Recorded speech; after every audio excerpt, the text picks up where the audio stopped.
A lot of people, they get mad when God tells them no, and then they just start disbelieving him. Like, why does everybody think that God is the person that says yes all the time? Who said that? I'm a one. I'm a one. What's up, y'all, and welcome back to my channel. My name is Drea Frank. If you're viewing for the first time, if you're not viewing for the first time, welcome back. For my newbies, I am celibate, so I make videos about celibacy and I make videos about other random things. Today's video is about being single and celibate. Now, this is something that's not popular in today. I don't think celibacy was ever popular. And me being 22, everybody my age has somebody getting married or crying because they don't have anybody. So today I'm going to be telling you how I go about being single and celibate. I'm going to be giving you tips and whatever else comes to mind while I'm speaking. But before we get into that, I just want to say to people who are already subscribed to me, I'm sorry for my absence. Yes, I know I've been gone for like almost a month. Just finna be about a month. I have not posted anything. And I just want to give you a quick rundown of why. So, I don't know if I said this before, but I'm going to say it again. If I did say it again, if I didn't say it before, I'm going to say it now. Does that make sense?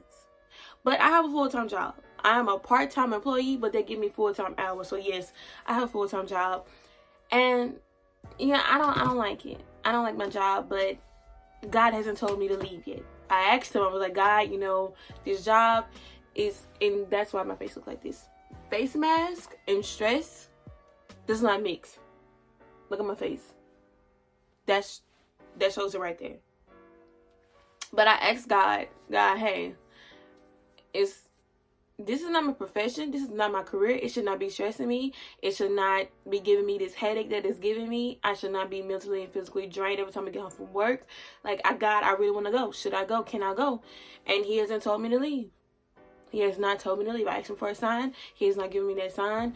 He has not told me to leave. There's a reason why he has me here. But, you know, it's hard. But if he say so. So I'm just trying to follow him. Just trying to be obedient. But, y'all, it's hard. And it has been taking up my time. When I get off work, I don't want to do anything. I don't have any energy for anything. I'll be emotionally drained. But I want to say that emotionally drained part is when I allow it to emotionally drain me. So, yeah, I feel like right now, God has really told me how to not allow it to emotionally drain me anymore.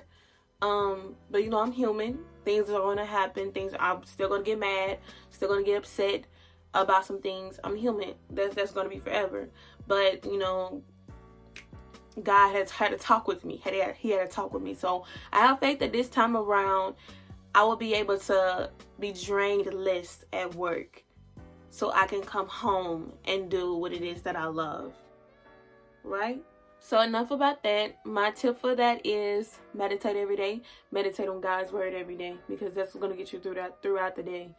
And that's something that he has me doing now. Make sure you like, subscribe, and comment. Let's get into this video. The first thing that I want to address about single Christians is this perception that all Christians who are single and young single Christians are miserable and they're struggling to be single and they're struggling to find a person for them.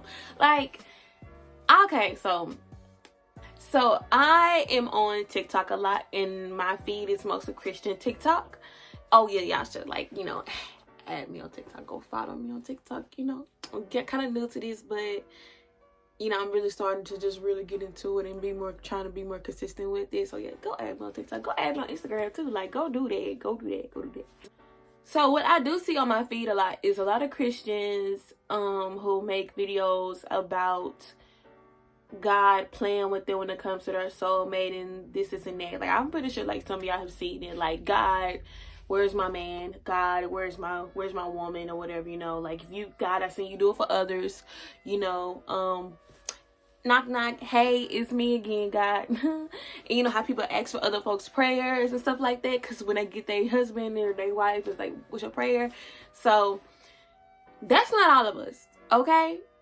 That's not all of us. I know there are a lot of people out there who think that if they don't have someone, then they're the type of person who cannot hold a man, hold a woman, and they're gonna be lonely for the rest of their life. But they are just afraid to be alone. They're afraid to be single. They are afraid to not be talking to anyone, like to just be by themselves. There are people out there who cannot do that. So if you are one of them, or you know someone like that, like, I know that they may look at what other people are doing, other people are talking about, like, God, where's my person, whatever, and they get that anxiety, like, I don't want to be like them. I can't be like that. Like, I gotta have someone, and it kind of like downs their hope. But I'm letting you know right now, I don't, you know what, to be honest, I'm just gonna say me, and I know there are a lot of others out there like me. I don't mind being single. To be honest, I feel like this is the way that God built me, not to be single and be alone for the rest of my life. But for the majority of my life, I've always felt alone, lonely, in a sense, you know.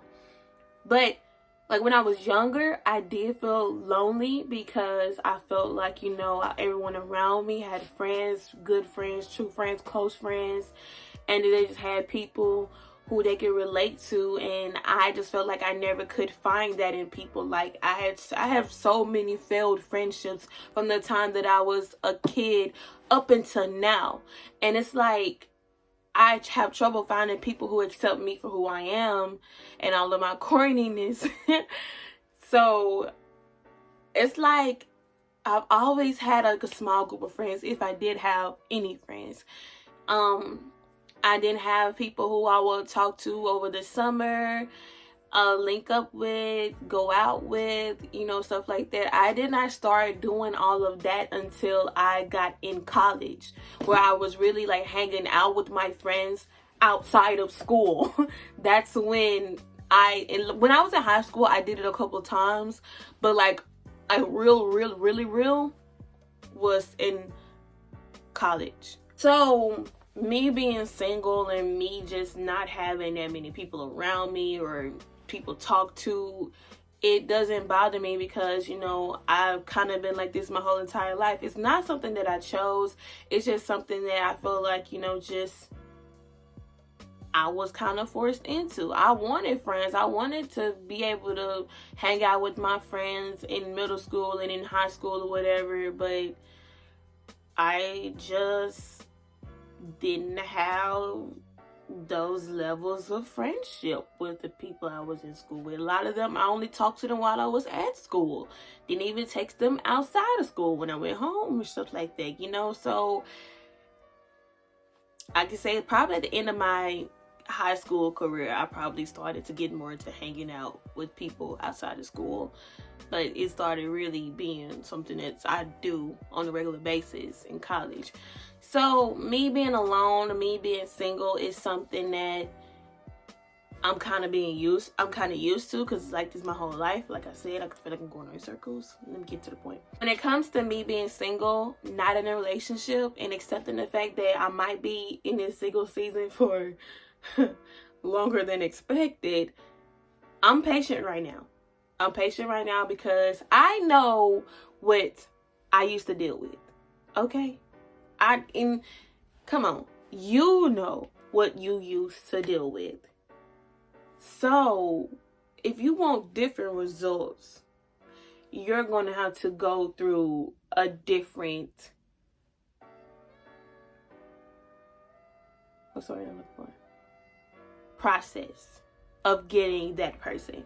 Because you can talk to anybody just by DMing them or whatever, you know, like it's easy to find people who you used to mess with, people the type of people that you used to talk to. But if you really want that person, you're gonna have to go through a different process to get to them. So that is why I am patient. I have been single, actually, I really don't know how long I've been single.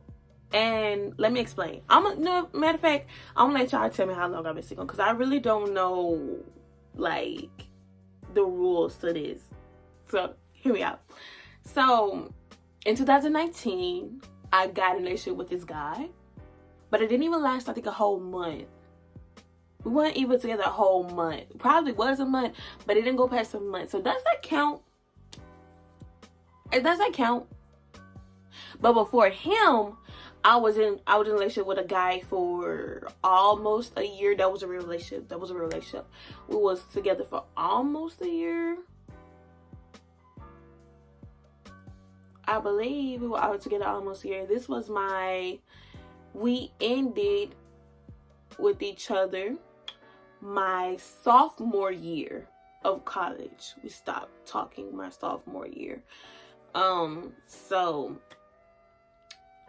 yeah, that was a relationship. So I don't know if my last relationship was in sophomore year or 2019. So y'all tell me which one counts. I know that the one in sophomore year counts, but does the one in 2019 count?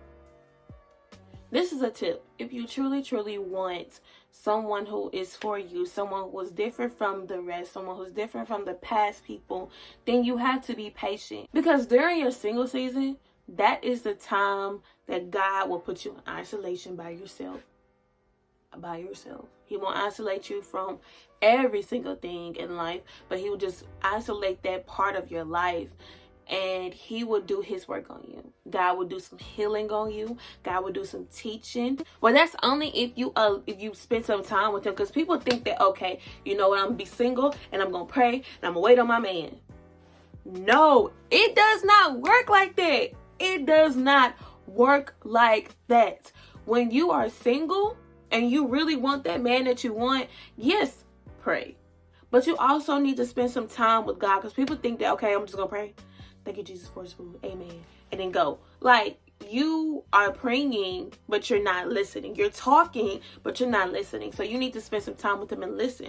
Read your word. Read the Bible, because that's the only book that you can read it and it'll read you back. Read. Watch some sermons. Go to church. Spend some time with God. Spend some time listening and less time talking. He knows your heart. And yes, he wants you to say what you want, of course. But after you say what you want, listen. Spend some time with him, because during this single season, he wants to heal you. He wants to heal what the other people did. So when you get this new person, that new person won't have to deal with what they did. Come on. He wants you to have an everlasting marriage, an everlasting abundant life with this person. No divorce. That's the goal. No divorce. That's the goal. So he wants you to deal with them demons. Deal with that trauma. Deal with that pain. Deal with those damaged areas. He wants to deal with that. He wants to heal that. He wants to teach you things. He wants to mold you into the wife and the husband and the parent that you need to be to bring him glory. He wants to reveal your purpose to you, because you can think about what your purpose is. You can look on social media and you think, oh, that's a good idea. But is it God's idea? A good idea is not better than God's idea. So you need to look to him and find out what your purpose is through him. He's going to tell you who you are. He's going to tell you your worth. He's going to prepare you for that person. People always try to pray for that person. You want this good person. You want this nice person. You want this person who's going to do this. You want a Russell Wilson. You want what's another man? A LeBron James. Like, you want all of these nice, influential, nice men. But are you nice? You want all of these qualities in a man. But what about your qualities? Same with you, fellas. What about your qualities? You want all of this in a woman, but what about your qualities? Are you going to let God change you around and fix you up for that person? Or are you just going to be selfish and think that your butt don't stink? Single season is not easy. It's not easy, because you will see people your age getting married. The older you get, people will get married. Not saying that this is something that lasts years and years and years and years. For some people it might. But hey, listen. But you'll see other people in relationships. You'll see things happening for other people. You'll see people having babies. You'll see people having everything that you desire. And it just might be your time right now, which is okay, but it's not easy. It's not easy, except for the fact that it's not your time right now. It's not. But with God, anything is possible. You feel like, man, I just can't accept this. I just can't deal with this. With the God, anything is possible. And another side note, don't ever, ever, ever think that your purpose lies in another person. Trust me, I've been there. I once thought that if I got a relationship with this guy, it would just, everything else would be better. If I got a relationship, everything else would just be better. Everything would be changed, everything would be different, I'll be better and all this type of stuff. No. No. No. No. Now with celibacy, everybody like runs when they think about celibacy. Celibate, like, this is not easy coming to, but it can be easy to maintain if you surround yourself with the things that influence you to maintain it. If you surround yourself with the things that influence you to not maintain it and to rethink it and to change your mind about it, then you're going to end up changing your mind about it. So it's all about your boundaries and the environment you place yourself in. I don't want to say that celibacy is not for everybody, because I believe that anybody can do it. Anybody can do it. If you really, really, truly want it, you can do it. If you really want to be a millionaire, if that's something that you really, really, really, really, really want to do, what are you going to do? What are you going to do to become a millionaire? You're going to get a job. You're going to invest. You're going to save.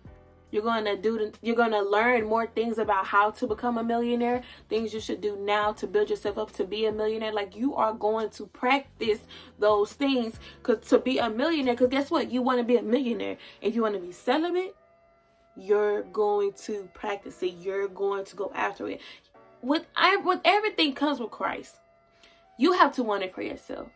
You have to want a better life for yourself. You have to want celibacy for yourself. You have to want generational wealth for yourself. Like, nobody can just pass these things to you. You can pray all day about this, but if you don't listen to God, if you don't really spend true time with Him, then how can you get to those things? A lot of people, they want to claim that they prayed to God and they came to God and this and that, but did you listen to what God told you? If God told you no, then there's a reason why He told you no. A lot of people, they get mad when God tells them no, and then they just start disbelieving Him. Like, why does everybody think that God is the person that says yes all the time? Who said that? Hey, who said that? Who said that? Who said that? Who has been saying that? Who said that? Who said that? Who said that? Who said that God is a yes man? Who said that if you pray to God for a star to fall in front of you of gold? What? Who said that, who said that if you pray to God for $1 million in your bank account tomorrow, just $1 million to hop in your bank account, that He gonna say yes? Whatever you ask Him for, He will say yes. Who said that? Who said that? Y'all be mad. No, see, the thing is, this thing. You pray to God about something. You ask God for something. And He doesn't deliver. There's a reason He doesn't deliver. There's a reason why He says no. What people don't understand is God always answers your prayers. People like to say, God, I pray to God. God ain't answer my prayers. This and that. God answers your prayers. He always answers your prayers. He either answers with a yes, no, or not right now, or I'm working on it. Be patient. His answers, there are different answers He gives. So you cannot just jump to conclusions that God is not real, God is not here, God is not for you, God did not come through for you, or whatever like that. Like, if He didn't make it happen for you, then that means it's not for you. It's maybe not for you right now, or it's maybe not for you at all. So yeah, that's why I had to go on that little rant, because it really makes me upset when people just stop believing in God because God didn't do something that they asked Him to do. Okay, y'all, I'm done ranting. So I think I hit everything that I wanted to talk about. This is basically was DeAndre's TED Talk. Yeah, TED Talk with DeAndre. To be frank, I had to be quite frank right now. I had to be frank on this video. Thank y'all for viewing. Appreciate y'all for watching my video, coming back to my channel. Y'all some real ones. Until next time, folks. See ya.